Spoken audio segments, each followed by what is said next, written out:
Seguro escuchaste hablar del incidente Roswell alguna vez. No sería raro.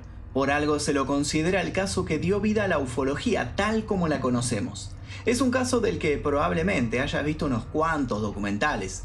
A lo largo de los años se lo ha debatido, analizado y ridiculizado hasta el cansancio. Eso sin contar que en algún momento seguro te cruzaste con la famosa autopsia a uno de los supuestos aliens ahí capturados.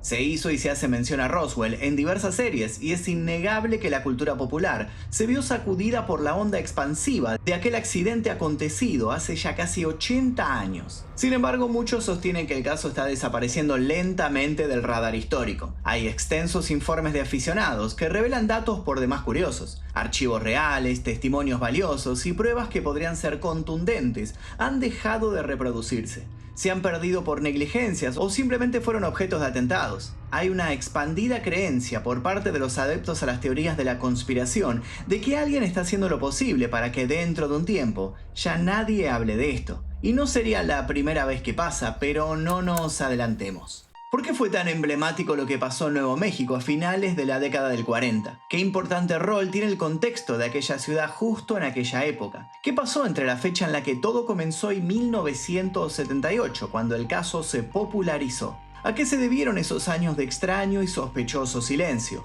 ¿Hubo hombres de negro intimidando a quienes más sabían? ¿Qué es el Proyecto Mogul? ¿Y por qué los Estados Unidos lo usaron como explicación y probable pantalla de humo?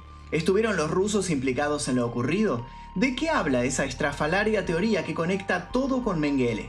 ¿Qué fue lo que dijo en los últimos años la persona tras la grabación de la infame autopsia extraterrestre? ¿Sabías que una enfermera aseguró haber hablado con los extraterrestres que protagonizaron este evento? Para dar respuesta a estas y otras preguntas, vamos a desclasificar algunos recuerdos de antaño. Como siempre, la idea no es sacar conclusiones, sino mostrar del modo más objetivo posible ciertos hechos para que sean ustedes los encargados de elegir qué postura tomar sobre el incidente ovni más controversial de la historia. ¿Preparados? Bien. Hoy la verdad no está ahí fuera, hoy la verdad está acá. Bienvenidos al caso Roswell. Antes de continuar les quiero comentar que hace un mes empezamos con la idea de sacar especiales sobre temas clásicos. A veces uno cree que sabe todo de estos temas que ya se expusieron 1000 veces, pero descubrimos que buscando y buscando siempre aparece alguna información que puede dejarlos asombrados y con una nueva forma de entender el caso en cuestión. Ya hicimos videos sobre casos paranormales como Amityville y los Warren, sobre eventos históricos como Columbine y sobre el origen de algunos críptidos como el Pie Grande, Nessie, el Hombre Polilla y otros más. Si están disfrutando de estos especiales, pueden comentar pidiendo más. También los invitamos a que dejen sus recomendaciones. Los leemos. Ahora sí, comencemos.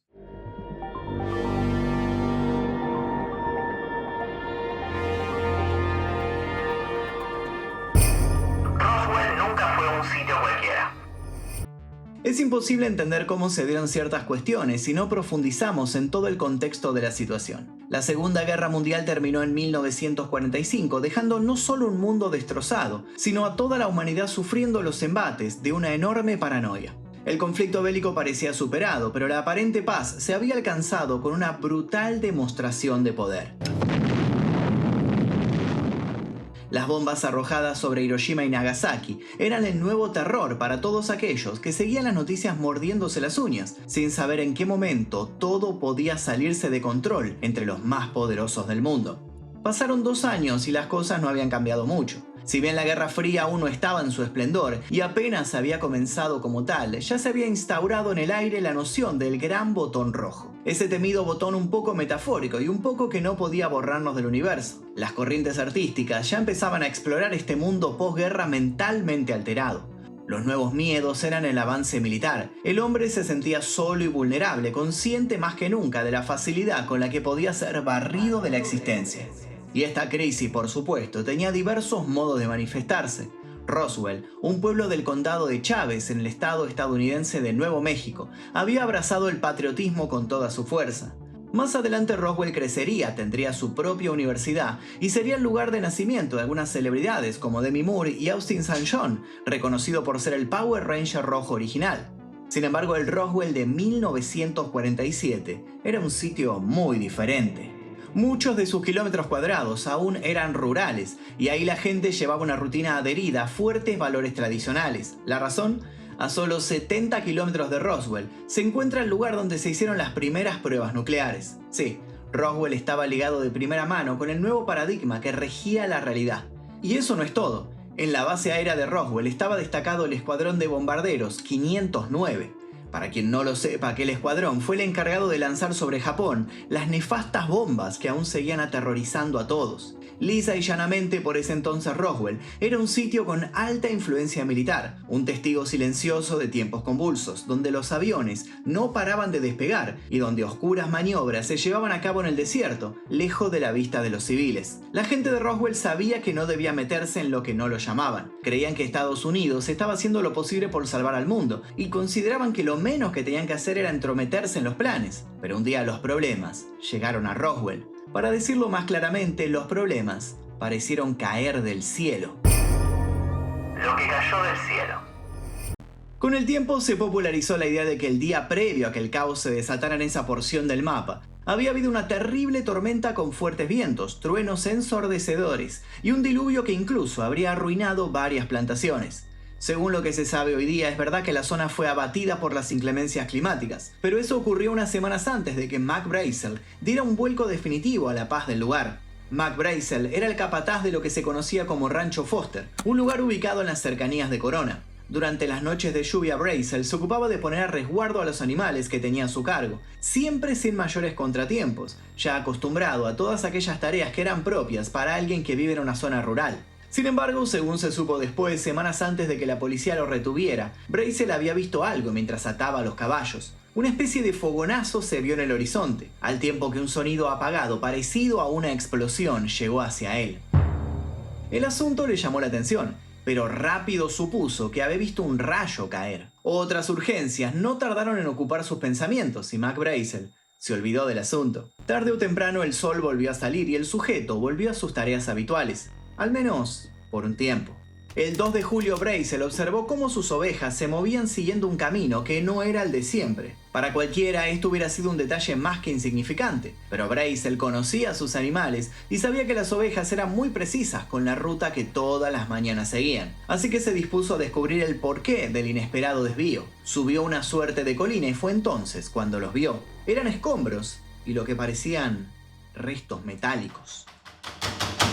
En ese momento Brazel, consciente de la ya mencionada base de Roswell, supuso lo más lógico, que un avión o un cohete había perdido el control durante la tormenta y había golpeado allí para luego terminar estrellado más adelante. Desde donde estaba Brazel, no logró distinguir la zona del colapso final. Las rocas daban forma a un paisaje sinuoso con varios recovecos. El hombre pensó en aventurarse hacia el desierto para intentar saciar sus dudas, pero tras evaluarlo un rato se dijo que no era buena idea explorar solo. Lo que sí hizo fue agarrar algunas piezas del curioso material. Si Brazel hubiera tenido mayores recursos, esa misma tarde podría haber hecho una llamada desde su casa, pero no tenía teléfono y su hogar estaba lejos desde cualquier otro. Fue por eso que pasaron unos días hasta que tuvo la chance de mostrar lo que había hallado. Lo hizo cuando viajó hasta la ciudad en busca de provisiones. En determinado momento, luego de cumplidas sus labores, se acodó en un bar local y habló con el dueño del lugar, al que ya conocía de visitas anteriores. El dueño del bar coincidió en que el material no era convencional, pero rechazó la invitación de Brazel de acompañarlo a buscar lo que fuera que se hubiera estrellado. Con tono serio le dijo que quizás el asunto ameritaba urgencia. Esto puso en alerta a Brazel, que hasta ese momento no había tomado dimensiones de que quizás alguien podía estar herido y necesitando ayuda. Ambos sujetos coincidieron que quien podría ayudarles a pensar qué hacer era el dueño de la farmacia, reconocido por ser un hombre culto y bien pensante. Enorme fue la decepción de Brazel cuando descubrió que el farmacéutico no estaba en el pueblo. Sin embargo, su esposa escuchó lo que él tenía para contar y coincidió en que aquello debía ser denunciado. De un momento a otro el asunto había escalado de modo inesperado y Brazel, tan alarmado como confundido, se propuso actuar y colaborar para que rápido se pudiera saber lo que había pasado a unos kilómetros de su rancho. O esa es una de las versiones. Otra versión dice que Brazel no estaba tan desorientado con respecto a su hallazgo. Hay pruebas que corroborarían que alguien había sugerido al mismísimo Brazel que lo que tenía entre manos eran restos de un plato volador. Y no solo eso. Al parecer esa misma persona le habría comunicado al capataz que entregar el material podía significarle unos cuantos billetes. Y es que tan solo un mes antes de que todo lo relacionado al caso Roswell revolucionara al mundo, había sucedido un fenómeno igual de impactante, lo que se conoció como el primer avistamiento ovni en Estados Unidos. Hablemos un poco de Kenneth Arnold. El boom de los platos voladores. Nacido en 1915, Kenneth Arnold fue un piloto privado de Boise, Idaho, y es reconocido por haber sido el protagonista de un suceso memorable acontecido el 24 de junio de 1947, es decir, apenas 3 semanas antes del que el bueno de Brazel se topara con ese material poco convencional que se volvería un gran dolor de cabeza para él. En la fecha mencionada, Arnold aseguró haber visto 9 objetos inusuales volando en cadena cerca de Mount Rainier, Washington, mientras se encontraba buscando una aeronave militar extraviada a bordo de un Call Air A-2. Describió los objetos como sumamente brillantes y muy veloces, dotados de la capacidad de realizar maniobras imposibles para la tecnología terrestre, conocida hasta el momento. Después de su avistamiento, Arnold aterrizó en Yakima, Washington, donde hizo un informe de rutina al representativo de la Administración de Aeronáutica Civil. Si bien sabía que parte de su protocolo era no divulgar información sensible, tan impactado lo había dejado la situación que mientras regresaba a su casa relató una inexplicable experiencia a un grupo de personas. Quiso el destino que entre estos escuchas se encontrara un reportero que de inmediato quiso saber más y más. Entusiasmado, Arnold entró en detalles y terminó proclamando una frase que lo haría famoso. Cito textual: "Los objetos volaban erráticamente como un plato lanzado al agua". De aquel testimonio nacería el término platillo volador, aunque Arnold siempre se quejaría por sentirse mal interpretado. Según sostuvo luego, su descripción se refería más al movimiento de los objetos que a su forma. De un modo o de otro, aquellas palabras terminaron inmortalizadas en una nota periodística que dejó a todos boquiabiertos. Empezaba a girar una bola de nieve que en pocos días adquiriría proporciones descomunales. Y no es una exageración. Si bien la Fuerza Aérea de los Estados Unidos siempre consideró el caso de Arnold como un espejismo, empezaron a llegar reportes de otros objetos similares. En diferentes estados y en diferentes circunstancias, personas de todo estrato social y diversas profesiones coincidían en que algo rondaba los cielos, algo que no era de este mundo. Con el tiempo, Arnold se convertiría en una celebridad menor relacionada con la fiebre extraterrestre. Se entrevistó con otros testigos, divulgó historias y teorías, hizo investigaciones propias y siguió de cerca diversos casos de contactados. Para 1977 asistió al primer Congreso Internacional OVNI en Chicago, pero para ese entonces se lo podía ver un tanto desencantado. Diría, frente a una gran audiencia, que con el paso de las décadas el tema de los ovnis había sido muy manoseado por personas sin intereses reales de llegar a respuestas profundas. Eso y la proliferación de farsantes habían minado parte de su entusiasmo inicial. Pero por ahora nos basta con saber que para la primera semana de julio de 1947 se habían publicado cientos de informes que hablaban de platos voladores. Los periódicos más radicales especulaban sobre un posible origen soviético de estas naves y se ofreció una cuantiosa recompensa para quien pudiera dar información valiosa. Según se cree hoy día, alguien habría hablado de esta recompensa con Brazel, que no sin algo de ambición se comunicó con el sheriff del condado, George Wilcox. Tras enterarse de lo ocurrido, Wilcox, a su vez, se puso en contacto con Army Airfield. Ellos designaron al mayor Jesse Marcel para que se encargara de la emergencia. Jesse Marcel era un oficial de inteligencia, había combatido en la Segunda Guerra Mundial y formaba parte del mentado Escuadrón 509 de bombarderos tácticos. Difícilmente se podía encontrar a alguien más calificado para llevar adelante la investigación. Unos días después, el hombre se encontraba manejando rumbo al rancho de Brazel. Lo que pasó de allí en adelante daría forma a una historia que con el tiempo se llenaría de contradicciones y oscurísimas sombras. ¿Qué encontró Jesse Marcel? Jesse Marcel y el agente de contraespionaje, Sheridan Cavitt, se dirigieron al terreno donde el capataz había recogido el misterioso material. Se supone que no tardaron en encontrar los restos de un accidente. Si bien realizaron un examen que no duró mucho tiempo, fueron concisos con sus conclusiones. Procedieron a comunicarse por radio con la base de Roswell e inmediatamente ordenaron que nadie se acercara sin autorización. ¿Qué estaba pasando? Marcel y Cavitt habían llegado al lugar en 2 automóviles. Pronto los cargaron hasta el límite con el material recogido de entre los restos de la colisión. Luego, golpearon las puertas del rancho Foster y pidieron pasar allí la noche, alegando que la caída de la tarde los había tomado por sorpresa y no querían aventurarse con sus vehículos en aquellos caminos tan poco conocidos para ellos. Brazel no pudo evitar hacer algunas preguntas, pero solo consiguió evasivas de los otros, que lejos de ofrecer una recompensa, empezaron a tratarlo con frialdad.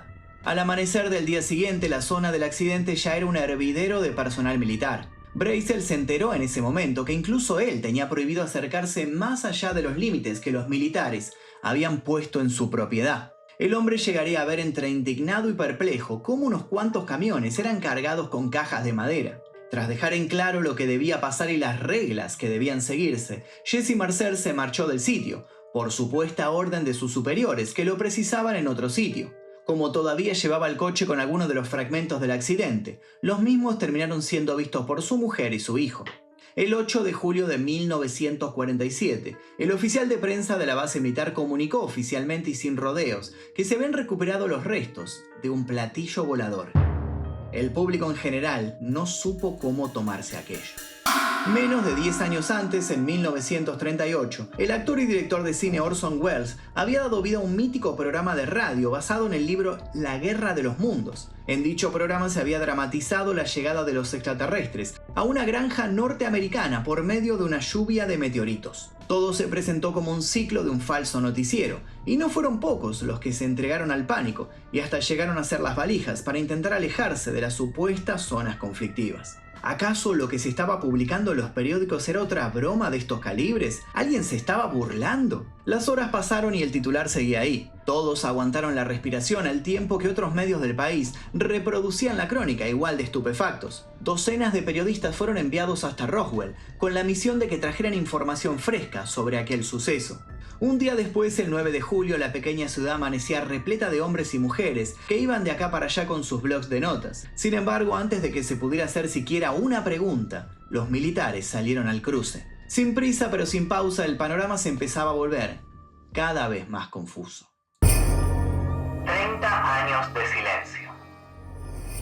El general Ramey estaba a cargo de la Fuerza Aérea en la región y en un comunicado directo y breve declaró que todo era un malentendido. Lo que escuchan. El hombre reunió a todos los curiosos que rondaban por la zona y les aseguró que lo que había caído y se había recuperado en el desierto de Nuevo México era solamente un globo sonda meteorológico. La decepción fue notoria entre los presentes. En un acto bien ensayado, militares e incluso el propio Jesse Marcel mostraron lo que se había hallado. Se trataba de algunas varillas y algo similar a papel aluminio. Los profesionales posaron sonriendo frente a los restos y los periodistas se volvieron a sus diferentes redacciones con un sabor amargo y una anécdota más bien carente de esa sustancia de las que están hechas las buenas noticias.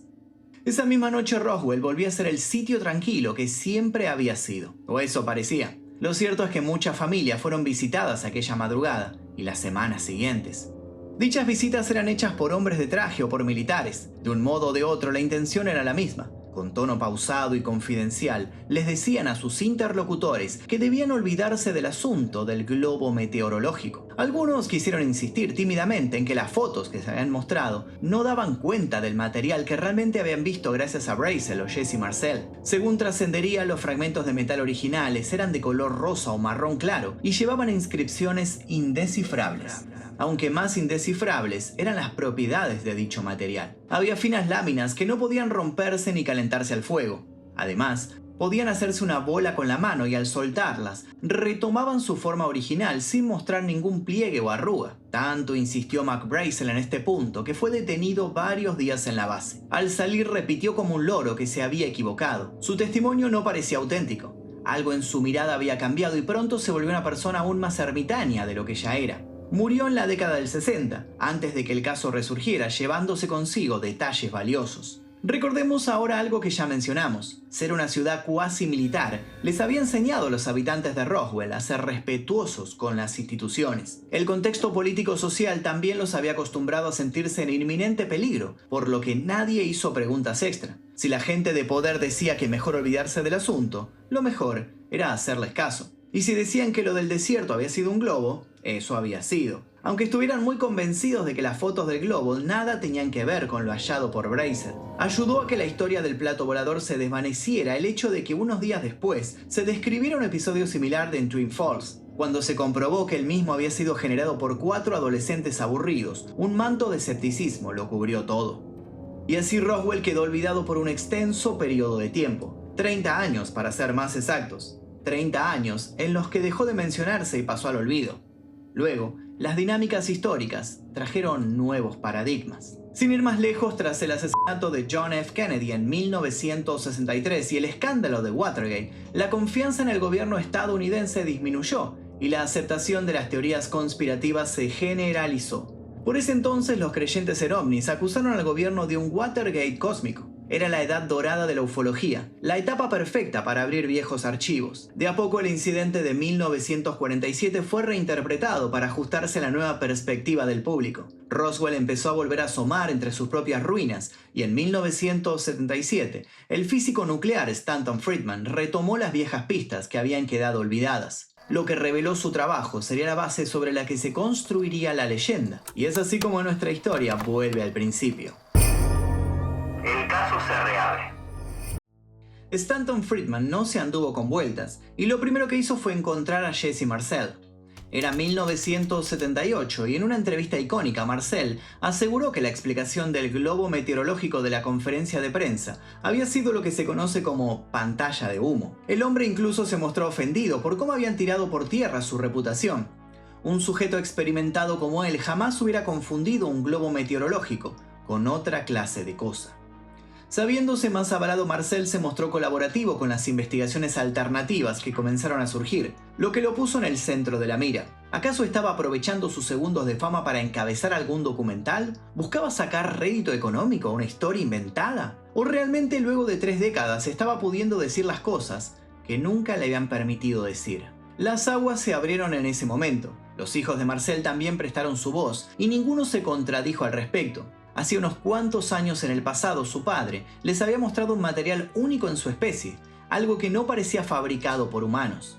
Cuando quedó claro que el público no tildaba a Marcel de loco y que el asunto estaba tomando tintes públicos, otras personas se sumaron a la odisea de desenmascarar el engaño. Hombres y mujeres que en los 40 habían sido pequeños rememoraron las visitas de aquellos antipáticos hombres de negro que los habían amenazado de muerte si llegaban a hablar de más. Las historias eran abrumadoras en su similitud, del mismo modo que todas parecían incompletas. Muchos supuestos testigos de primera mano ya habían fallecido, y era imposible no llenar algunos baches sin usar la imaginación. Y también ocurrió algo más. Paulatinamente la atención pasó de estar en los restos de una supuesta nave espacial estrellada a otro elemento que se volvería clave y piedra angular del incidente Roswell. ¿Cuál es ese elemento? Exacto, los tripulantes de la nave. Una tras otra se empezaron a acumular las voces que decían con la frente en alto que habían podido ver algo más que un metal difícil de clasificar. Entre los restos del accidente también había señales de quienes habrían manejado el supuesto ovni.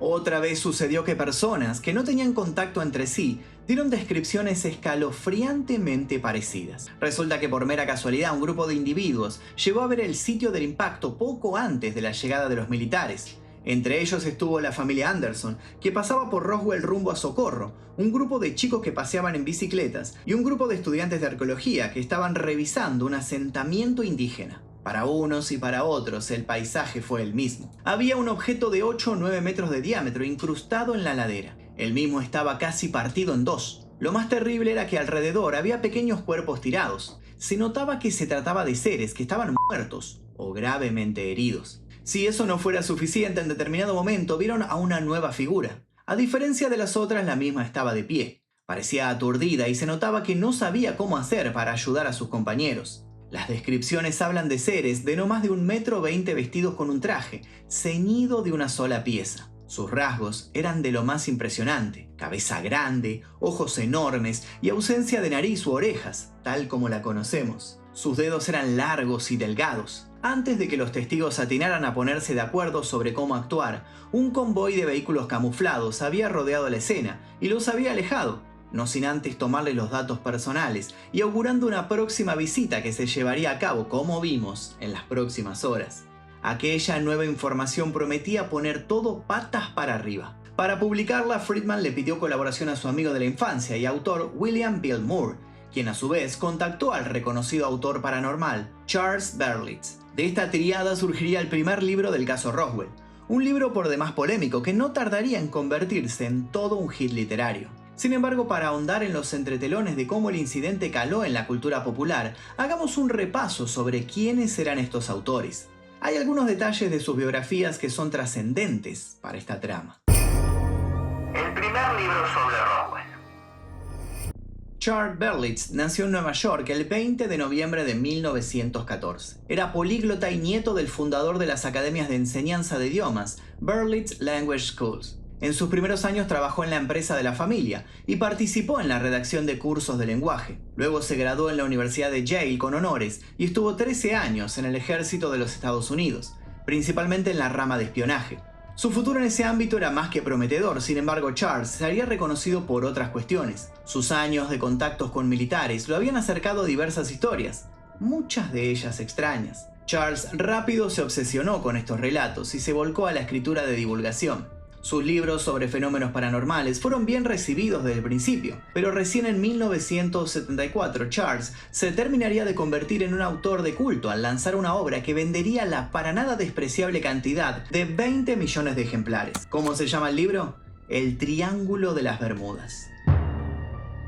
Sí, Charles fue uno de los primeros en escribir sobre barcos y aviones desaparecidos en determinado sector del planisferio. Desde ese momento se ganó la antipatía de muchos otros investigadores, que lo tildaron de ser un escritor netamente sensacionalista, que solo aprovechaba el furor del público por un tema poco serio. De hecho, según sus detractores, Charles Berlitz escribió El Triángulo de las Bermudas en un momento óptimo, a comienzos de 1970. El suizo Erich von Däniken había calentado el ambiente con su saga sobre los astronautas extraterrestres que habían visitado la Tierra en la antigüedad. Spielberg había hecho lo propio con encuentros cercanos del tercer tipo. El espectador promedio se mostraba voraz frente a estas temáticas y Charles sabía cómo darles lo que querían. Más adelante, con Moore había escrito sobre el experimento Filadelfia y la dupla, como dijimos, coincidiría en el primer esbozo literario sobre todo lo ocurrido en 1947. Acreditando a Friedman solo como investigador, Moore y Berlitz coescribieron el libro de 1980, El incidente de Roswell. Este popularizó el relato de Marcel y añadió el supuesto descubrimiento de cuerpos extraterrestres. Friedman, Berlitz y Moore también conectaron el relato de Marcel con una declaración anterior de Lydia Sleepy, ex operadora de teletipo de la estación de la radio KOAT en Albuquerque, Nuevo México. Sleepy aseguró que estaba escribiendo una historia sobre los restos de un platillo estrellado, según le dictaba el reportero Johnny McBoyle, hasta que fue interrumpida por un mensaje entrante, ordenándole que terminara las comunicaciones. Esto alimentó la idea de la conspiración orquestada desde las altas cumbres. La figura de Berlitz siguió ganando peso entre los creyentes, pero Moore no se quedó atrás. El escritor aseguró que una supuesta organización le estaba entregando documentos gubernamentales desclasificados, donde militares de todo tipo y rango admitían su rol en un encubrimiento a gran escala. Según decía, esta organización operaba bajo el nombre en clave de Majestic 12 y se supone que se habría conformado en 1947 mediante una orden ejecutiva del presidente Harry S. Truman con el fin de facilitar la recuperación e investigación de naves extraterrestres estrelladas en la Tierra. Vale la pena remarcar que todos los individuos que recibieron documentos del Majestic 12 tenían a Bill Moore como un común denominador. Mientras para algunos el Majestic 12 nunca existió y fue una creación para intentar darle un marco formal a ciertas investigaciones, tantos otros remarcan que el proyecto podría seguir en funcionamiento, coordinando los encuentros y alianzas de seres del espacio exterior con representantes terrícolas. En aquel momento, cuando estas ideas se compartían por primera vez, se generaron revuelos en medios tradicionales que por lo general no hablaban de platos voladores. Así, los extraterrestres llegaron a los programas de horario central. A este caldo de cultivo que propició el crecimiento de Roswell como acontecimiento vital de las teorías de la conspiración, se sumó la presencia de otro sujeto que ayudó a terminar de impulsar el fenómeno. Hablamos de un tal Bob Lazar. Bob Lazar, el técnico del Área 51. Robert Scott Lazar nació en Florida en 1959 y tuvo fama mundial a partir de 1989, cuando aseguró haber trabajado como físico en una zona militar llamada S4, situada cerca de Groom Lake, Nevada. Según Lazar, las instalaciones de S4 se utilizaban como una localización militar remota y oculta para el estudio de ingeniería inversa en naves extraterrestres. Lazar asegura que vio 9 platillos volantes diferentes durante su estadía ahí. Sus tareas habrían consistido en investigaciones científicas del sistema de propulsión de estas naves. Según él diría, primero había supuesto que estaba frente a aviones secretos terrestres. Solo con el paso del tiempo y por las tareas que le asignaron, concluyó que esto no tenía lógica. Estaba en presencia de naves provenientes de otro lugar del cosmos. ¿Y si alguna de estas naves era la estrellada en Roswell? Según Lazar, participó en reuniones informativas en las que le contaron que los extraterrestres tenían relación con la Tierra desde hacía 10.000 años. Incluso había llegado a enterarse que los seres extraterrestres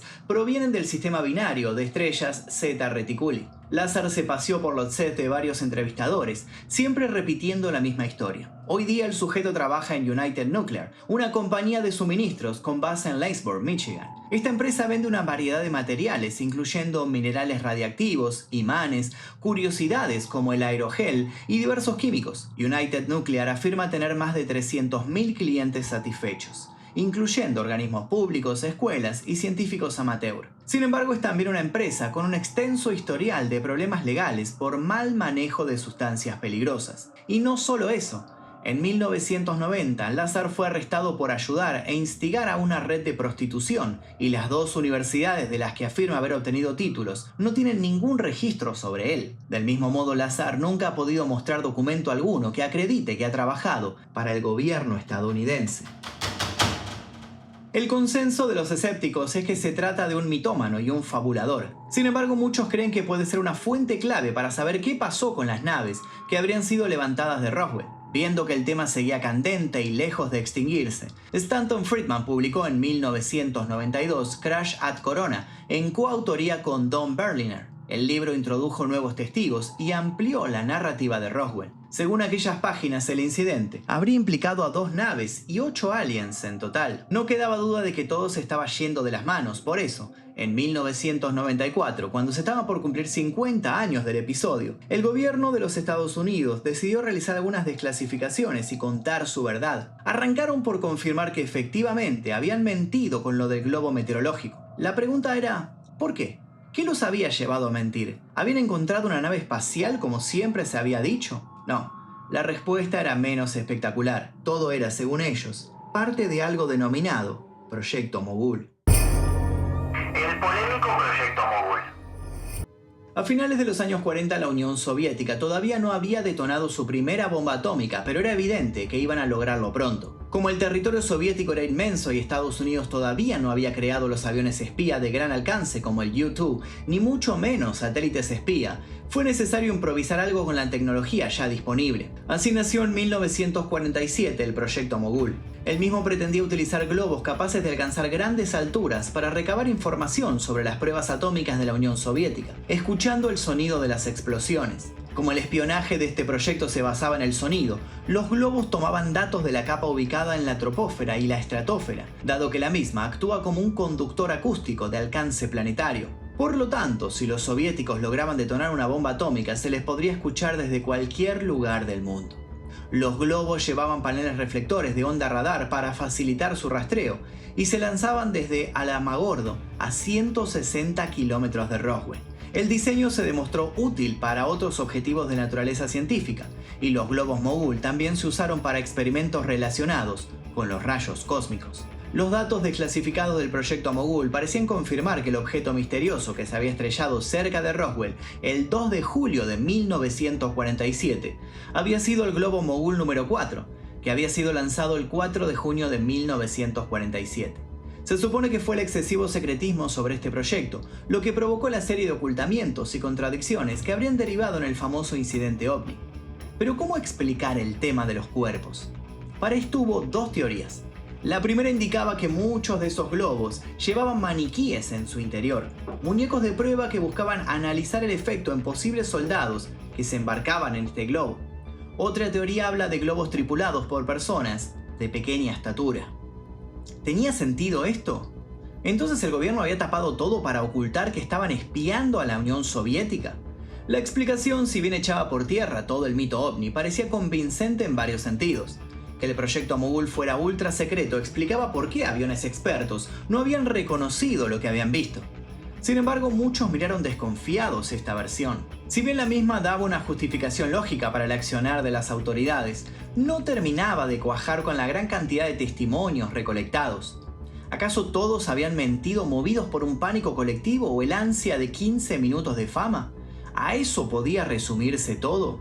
Los 90 ahora sí parecían poner al caso Roswell contra las cuerdas, pero cuando su archivo estaba a punto de guardarse bajo 7 llaves para ya nunca ser abierto, una película salió a la luz. Se trataba de un supuesto documental en el que se veía la autopsia a uno de los extraterrestres rescatados del accidente. Autopsia a un extraterrestre. En 1995, el empresario británico Ray Santilli afirmó tener imágenes de una autopsia extraterrestre filmada después del accidente de Roswell en 1947, compradas a un anciano camarógrafo de la Fuerza Aérea del Ejército. Las imágenes se emitieron en cadenas de televisión de todo el mundo. Más de 20 millones de espectadores vieron la supuesta autopsia. Fox emitió el programa inmediatamente antes y lo conectó implícitamente con los Expedientes X, que posteriormente parodiaron la película. Las imágenes también se transmitieron en el Canal 4 del Reino Unido y se volvieron a empaquetar para el mercado de video doméstico. El film se convirtió en un éxito de la noche a la mañana y la revista Time declaró que la película había provocado un debate con una intensidad no prodigada en ninguna película casera desde la película de Zapruder, que es la cinta en la que se ve el asesinato de Kennedy. Durante una década la película fue examinada hasta el hartazgo, causando las más disparatadas explicaciones. Quienes no podían asumir que lo que allí se veía era un alien, por ejemplo, estaban seguros de que sobre la camilla se veía una mujer con serias deformaciones. Científicos del mundo entero sacaban conjeturas sobre las implicancias de lo que se veía, hasta que el 4 de abril del 2006, Santilli asumió el fraude. En un documental sobre Roswell confesó que las imágenes se habían filmado en un plató construido en una sala de estar en Londres. Los cuerpos extraterrestres eran moldes huecos de yeso, rellenos de vísceras, sesos de oveja y mermelada de frambuesa. Después de la filmación el equipo se deshizo de los mismos, cortándolos en pequeños trozos y depositándolos en contenedores de basura por todo Londres. Sin embargo, Santilli no solo se adjudica hoy haber creado, según él, la primera fake news viral, sino que sigue afirmando que no todo lo que se ve en el video de la autopsia es falso. Según lo que el hombre declaró, había hecho ese video recreando una cinta real que alguien alguna vez le había mostrado. Una cinta que se habría perdido o habría hecho desaparecer por su contenido delicado. ¿Será esto cierto? ¿Será verdad que existe un metraje con una autopsia real a un extraterrestre? Con esta estocada definitiva, parecía que el incidente Roswell ahora sí podía cerrarse, sin evidencia concreta. Ya nada podía sorprender a quienes habían seguido el caso desde el principio, hasta que en 2008 una supuesta enfermera rompió el silencio y aseguró haber hablado con uno de los aliens secuestrados. Para conocer sobre ella es necesario que primero hablemos de Glenn Dennis. El hombre de la funeraria y la enfermera. Glenn Dennis era un trabajador de la funeraria de Roswell. Según su testimonio, en 1947 recibió el encargo, por parte del ejército de los Estados Unidos, de fabricar ataúdes pequeños, como los que se utilizan para los niños. Que varios niños pequeños hubieran muerto a la vez en una región de población tan reducida era excepcional. Todos habrían estado hablando de ellos, pero ni Glenn ni nadie entre Socorro, Corona y Roswell oyeron hablar jamás de estas muertes. De todos modos, la orden venía del ejército y Glenn entendió que lo mejor era ponerse a trabajar y no hacer preguntas. Las cosas se pusieron más extrañas cuando poco después volvieron a ponerse en contacto con él, esta vez para pedirle información acerca de cómo conservar un cuerpo intacto sin usar productos químicos. Glenn sugirió utilizar hielo seco en un recipiente hermético y la cosa quedó ahí, por poco tiempo. Las tareas de Glenn como empleado de la funeraria no se limitaban a tratar con decesos y preparar funerales. El área no contaba con muchos servicios específicos, por lo que sobre Glenn Dennis solían recaer otras actividades. Sin ir más lejos, el traslado de heridos y personal médico en caso de accidentes solían ser parte de sus ocupaciones. Y fue mientras realizaba el traslado de un piloto herido a la base de Roswell cuando vio un despliegue inusual cerca de los hangares. Mientras observaba, una enfermera a la que conocía salió por una puerta trasera de la base militar y con una expresión de terror en su rostro le preguntó qué estaba haciendo ahí. Antes de que el otro pudiera contestarle y en pleno ataque de pánico, ella le soltó una frase que a él se le grabaría a fuego. La mujer dijo, y cito, «Me obligaron a diseccionar un extraterrestre». Luego de eso, Glenn nunca volvió a verla. Su declaración pareció un caso aislado hasta que la historia de Matilda O'Donnell McElroy salió a la luz, como mencionamos en 2008. Para ese entonces Matilda tenía 83 años y fue entrevistada por el ufólogo Lawrence Spencer. Pero ¿quién era Matilda O'Donnell? En 1947 esta mujer era sargento mayor de la división médica del Cuerpo de Mujeres del Ejército, y según dijo, estuvo en contacto directo con los cuerpos de los EBE, entidades biológicas extraterrestres, recuperadas en Roswell. Y esa no es la parte más fascinante de su historia, porque Matilda estuvo en contacto con los cuerpos, pero no solo con los muertos. También llegó a ver y comunicarse con el único tripulante alienígena que sobrevivió al impacto. Matilda esperó hasta el final de su vida para narrar su experiencia. Según lo que dijo Spencer, mucha gente fue asesinada desde 1947 hasta hoy para proteger el secreto de lo que ocurrió en el desierto. Fueron 60 años de silencio que Matilda decidió romper porque, según ella misma expresó, no quería llevarse ese conocimiento a la tumba. Su decisión de solicitar la eutanasia era todo lo que le quedaba por hacer, pero antes necesitaba dejar salir su secreto. En julio de 1947 Matilda fue enviada a la zona del impacto de un objeto desconocido. Iba en calidad de enfermera calificada con rango militar, pero nada la preparó para lo que se encontraría ahí. Junto a la nave estrellada, Matilda pudo ver dos entidades que no eran humanas. Se quedó paralizada, pero le ordenaron atender a uno de los pequeños seres. El otro, era evidente, ya había muerto. Mientras atendía al extraño ser, experimentó algo que nunca imaginó posible. Una avalancha de imágenes en su cabeza, inconexas, incomprensibles, pero no eran imágenes productos del shock. Esas imágenes venían desde afuera. El ser estaba intentando comunicarse con ella. Matilda informó a su superior lo que estaba ocurriendo. Ante la posibilidad de que la enfermera fuera capaz de comunicarse con aquel ente, sus jefes no lo dudaron un segundo. Se asignó a Matilda como acompañante de la criatura. Debía observarlo en todo momento e informar sin demora de todo lo que éste le comunicara, así como también sus impresiones personales. Se le subió de rango y se acordó una importante suba de salario. Desde ese momento Matilda y el ser formaban parte del mismo proyecto militar. Durante el tiempo que permaneció vinculada al alien, la enfermera averiguó varias cosas. En primer lugar, el ser dijo ser hembra y su nombre se estableció como Earl, pero esto no ocurrió de inmediato. Al ser le llevó cierto tiempo aprender el idioma inglés, por lo que no pudo transmitir mensajes telepáticos que Matilda pudiera interpretar con precisión hasta tiempo más tarde. Earl dijo a Matilda que su misión en la Tierra era de exploración y que ella misma era el piloto y el equivalente de lo que en la Tierra sería un ingeniero. Al parecer, una interferencia de los nuevos radares de microondas terrestres habían tomado por sorpresa la nave, haciéndola inestable hasta que al fin perdieron el control y se estrellaron. Pero una de las más sorprendentes revelaciones que Earl le confió a Matilda fue que ella no era un ser como nosotros lo comprendíamos. Su cuerpo era un huésped, una especie de biorobot creado a partir de tejidos sintéticos, es decir, un organismo simplificado al máximo que podía ser habitado y animado por los de su especie. Earl se negó a dar información sobre su planeta de origen o su lenguaje. Solo dijo que la suya era una especie muy antigua y poderosa, cuyo único objetivo era el progreso. Un progreso que también estaba muy alejado de nuestra concepción. Cuando Matilda le preguntó a Earl cuánto tiempo había estado visitando la Tierra, la criatura respondió que desde mucho antes de la aparición de los humanos. El papel de la Tierra también fue empequeñecido por la información que reveló Earl. Según dijo, la Tierra se hallaba en un brazo de la galaxia muy alejada de las civilizaciones más avanzadas y antiguas, que se concentraban en el centro de la Vía Láctea. Por eso, la Tierra había sido usada como una especie de jardín zoológico y botánico, y también como una prisión. Según dijo Earl, unos 30.000 años atrás la Tierra comenzó a ser utilizada para exiliar seres alienígenas considerados criminales o, para entenderlo mejor, disidentes del orden establecido del universo. Los reductos subterráneos que servían de prisión a estos seres se encontrarían en las montañas Ruwenzori en África, en los Pirineos y en las estepas de Mongolia. Pero las revelaciones y la presencia misma de Earl no durarían mucho tiempo. Sin previo aviso, el cuerpo del alienígena dejó de funcionar. Earl decidió abandonar su huésped sintético y la comunicación terminó para siempre. ¿Qué evidencia había para sustentar el testimonio de Matilda? Ninguna.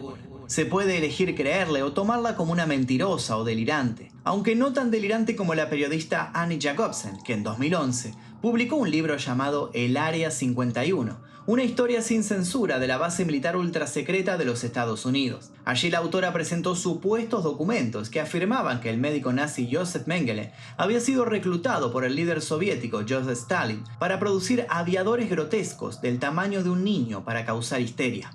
Jacobsen fue tildada de escribir un libro sin usar fuentes concretas y mezclando ficción neta con datos corroborados a medias. Hoy día, hay quienes intentan salvar su nombre del olvido. Entonces, lo que conocemos como extraterrestres son solo personas alteradas genéticamente por uno de los personajes más nefastos de la historia. ¿Qué fue lo que realmente pasó en Roswell? Hay una difundida teoría actual que menciona que hasta es probable que Roswell no haya existido como tal.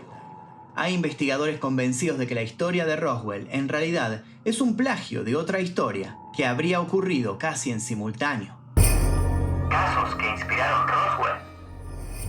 Hay un evento mucho menos conocido que el caso Roswell. Se lo bautizó como el evento del platillo estrellado en Aztec, México, y ocurrió en 1948. Él mismo logró una amplia exposición cuando los estafadores detrás de él convencieron al columnista de Variety, Frank Scully, para que cubriera su accidente ficticio. La narrativa del engaño incluía pequeños cuerpos humanoides grises, metal más fuerte que cualquier otro encontrado en la Tierra, escritura indescifrable y un encubrimiento gubernamental para evitar el pánico público. Estos elementos aparecieron en versiones posteriores del mito de Roswell, por eso muchos lo consideran no solo un precursor, sino una posible línea de equivocación. Con el tiempo ambos casos se habrían confundido, dando lugar a lo que sabemos hoy en día. De un modo o de otro, el caso Roswell sigue imantando la imaginación de los más curiosos. Sus testigos más fuertes han muerto o están por morir, por lo que la historia, llena de idas y de vueltas, parece que terminará mucho más difusa que clara. Muchos informes elaborados a lo largo de los años fueron tan duramente desprestigiados que los mismos se han empezado a perder. Se trata de cintas y entrevistas muy difíciles de recuperar. Es como si una mano invisible estuviera otra vez borrando todo lo que sabemos hasta dejarnos en foja cero. El inmenso salto que dio nuestra tecnología desde 1947 hasta la fecha es para muchos muy difícil de explicar sin que haya existido un atajo. Un evento fortuito que nos llevó muchos casilleros por delante, de donde la lógica de nuestra evolución tecnológica indica que deberíamos estar. Antes de Roswell, nuestra idea de las naves y los habitantes de otros mundos era casi caricaturesca. Luego eso cambió radicalmente. Aunque también cambió el mundo y por eso Roswell sigue siendo el reflejo de una época caótica y llena de rarezas. Conclusiones. El proyecto Mogul derivó en el proyecto Moby Dick, que implicó el sobrevuelo y la fotovigilancia de la Unión Soviética a principios de los años 50. Este último programa levantó las protestas de los soviéticos. En 1991, Glenn Dennis, el hombre de la funeraria, abrió un museo ovni en Roswell, donde actualmente se celebran festivales y convenciones. Alrededor de 90.000 turistas visitan Roswell cada año y comen en su particular McDonald's con forma de plato volador. El 11 de abril de 2011, el FBI desclasificó una serie de documentos. En uno de ellos, el agente Paul Ryan del FBI dejó constancia de que un agente residente en Roswell le comentó que habían estallado uno o varios platillos volantes y se habían diseminado por una extensa área en Roswell, Nuevo México. El testimonio se rotuló como incomprobable, pero dejó abierta una última puerta, una última posibilidad de que quizás algo fuera de lo común sí haya ocurrido en aquel desierto. En junio de 2020, Donald Trump fue consultado sobre si consideraría publicar más información sobre el incidente Roswell. Su respuesta fue, y cito, "No les hablaré de lo que sea al respecto, pero es algo muy interesante. ¿Será cierto? ¿Hay más cosas para revelar? ¿Qué fue lo que realmente pasó en 1947? ¿Aliens? ¿Experimentos secretos? ¿Stalin? ¿Quién estuvo detrás del asunto? ¿Por qué todo escaló tanto? ¿Fue una simple cuestión de contexto? ¿Se trató de un entramado que solo pudo darse por la conexión azarosa de ciertos elementos? ¿Todo se trató de oportunismo por parte de quienes querían entretener a la población? Quienes siguen sosteniendo que Roswell es la prueba de que la humanidad lleva años lidiando con tecnología y cuerpos extraterrestres, creen que la proliferación de teorías más y más bizarras solo responden a una campaña que busca lograr que nadie mire con seriedad este tema. Creen que Roswell está siendo constantemente convertido en una historia ridícula para que así pase a la historia, como un chiste. Al parecer hay gente muy interesada en que la verdad de lo sucedido en Roswell quede sepultada bajo el polvo de su caída. El gran problema es que ahora, tanto ustedes como yo, ya sabemos demasiado.